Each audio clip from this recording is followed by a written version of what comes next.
Hi everybody. In this video, I would like to go over some of the main points of David Hume's article on miracles. This is actually an excerpt from his book, Inquiry Concerning Human Understanding from 1748.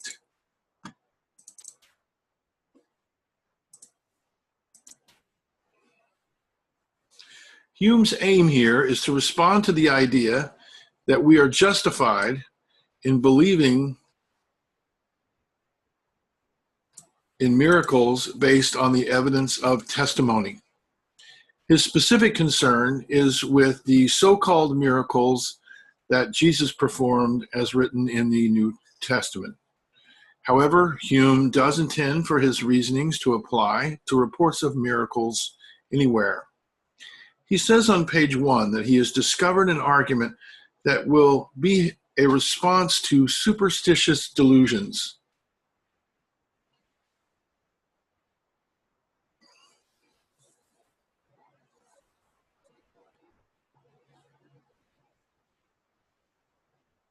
He begins his discussion by relating his position on experience. Hume is an empiricist.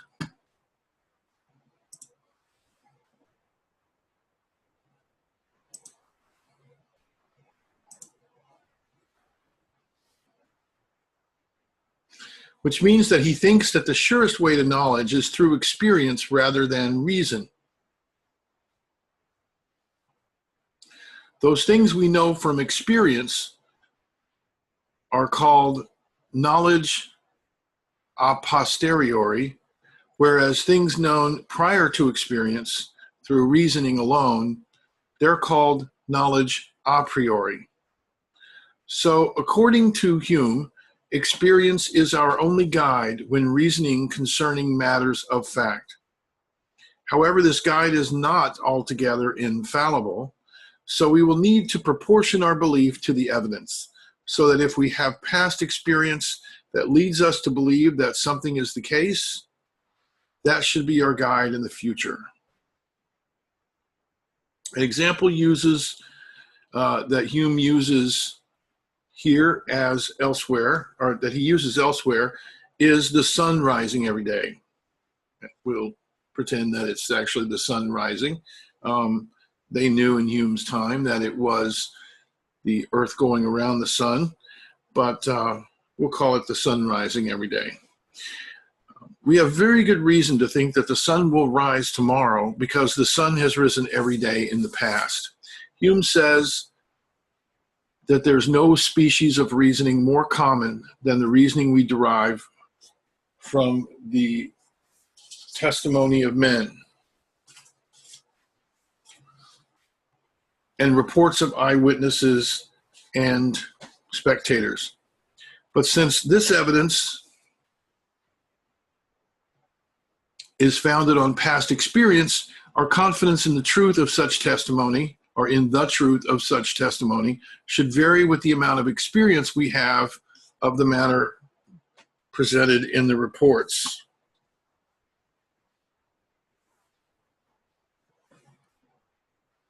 So when we are presented with some testimony that says something is so, we should ask ourselves what our experience of the opposite of that would be. We should incline toward believing that claim that comports better or best with our experience.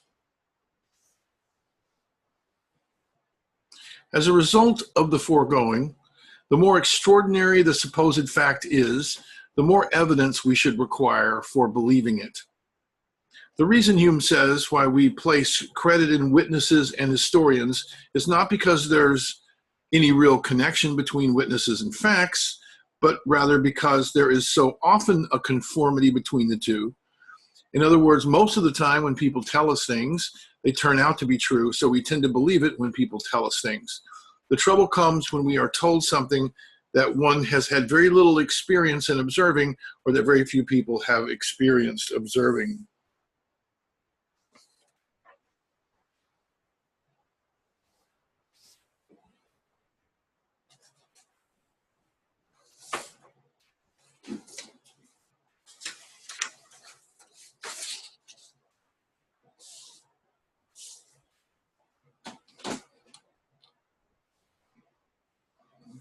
need to catch up a little bit here. Okay, for the purposes of understanding this article, we will take Hume as defining a miracle as a violation of the laws of nature. That's actually only part of his definition. The other part is given in a footnote at the bottom of page 5. But for our purposes, this definition will do. Now, if we think of a law of nature as statements of the uniformities or regularities in the world, then we can see what he's getting at. Just by its nature, he says, a miracle is a break in the pattern.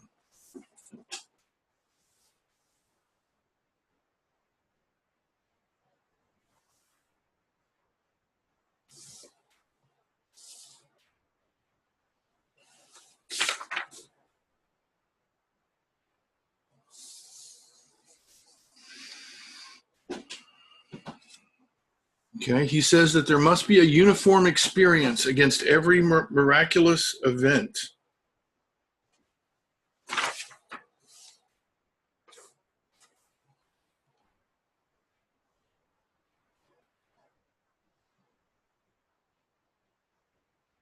Here we go. There must be a uniform experience against every miraculous event. Otherwise, the event would not merit that name. Appellation means name. You may need to look up a lot of words in many of these articles, but that will help you a great deal. Okay. Hume is not saying that the laws of nature are necessary events that can never change, or that we could not be wrong about them. Nowhere in the article does Hume say that miracles don't exist or can't exist. His aim and concern is how much evidence does it take to believe that miracles occur or that a miracle has occurred. His concern is epistemology, the study of knowledge, not metaphysics, the study of the nature of reality. Because our experiences of laws of nature are so regular and reliable, and the testimony of people is something that is sometimes but not always true, he says that no testimony, let me see if we can find that.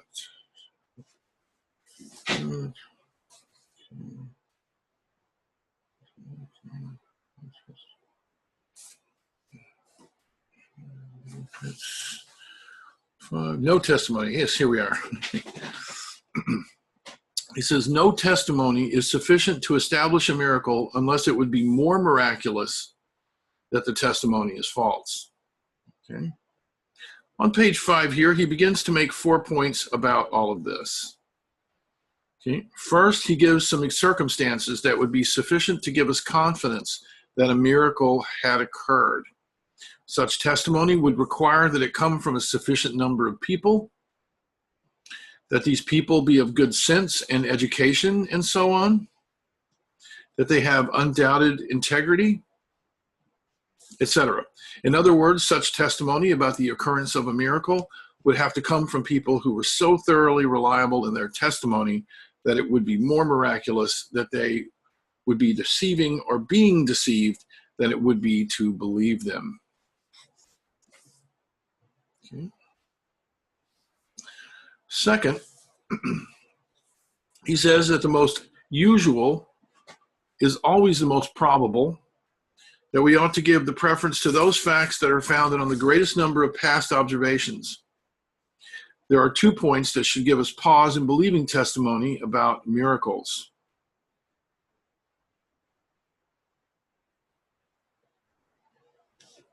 The first is that people have a tendency toward belief in events that fill them with surprise and wonder.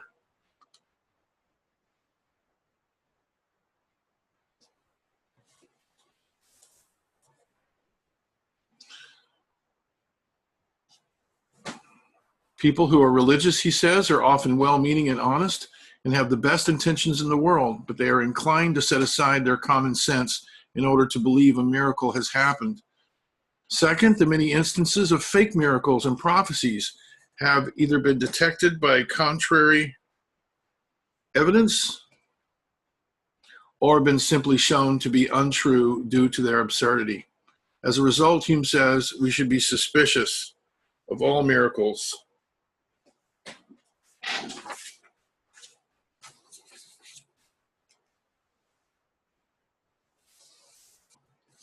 Okay.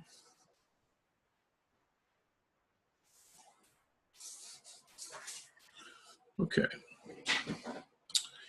Third comes on page 7. Third, a strong presumption against miraculous events should come from the fact that they are always observed to come from what he calls ignorant and barbarous nations, what we might call underdeveloped countries.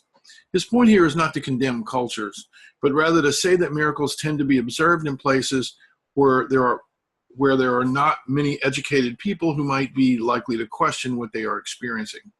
Similarly, he says, it's strange that miracles never happen in our days, as in present day, but rather happened in long past ages. So miracles have a much better chance for succeeding in remote countries than if they had occurred in a city renowned with arts and knowledge, and at a time more recently, and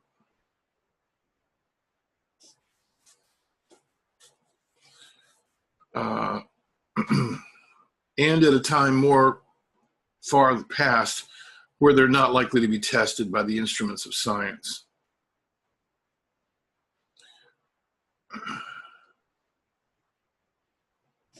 Hume next discusses 3 interesting accounts of miracles. He then says that miracles tend to happen in the beginning or the infancy of new religions, that so wise and learned people don't think much of the matter at the time, and so don't try to disprove them. Let's see. Okay. So third example, fourth example. Okay. It is only later, when the records of witnesses are gone and time has passed, that it becomes much easier for people to believe the miracles because there's little or no counter evidence. Finally, Hume says that on the whole, no testimony for any kind of miracle has amounted to a real probability or proof.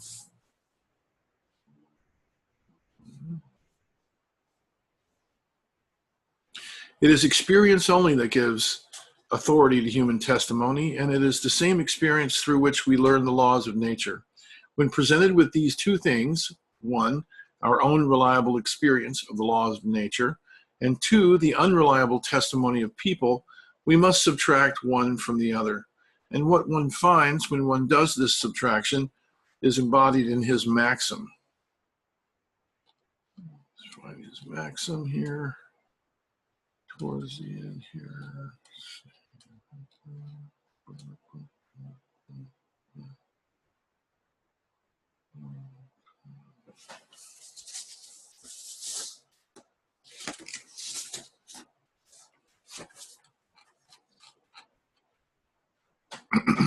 Pardon me.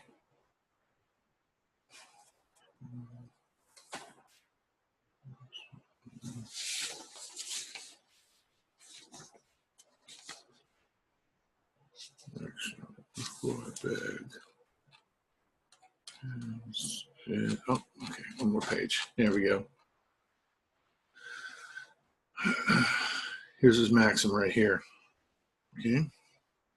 Embodied in the maxim that no human testimony can have such force as to prove a miracle and make it a just foundation for any system of religion. I hope this video has helped your understanding of this very interesting article. Thank you for your time and attention. And of course, if you have any questions, please do let me know. Thank you.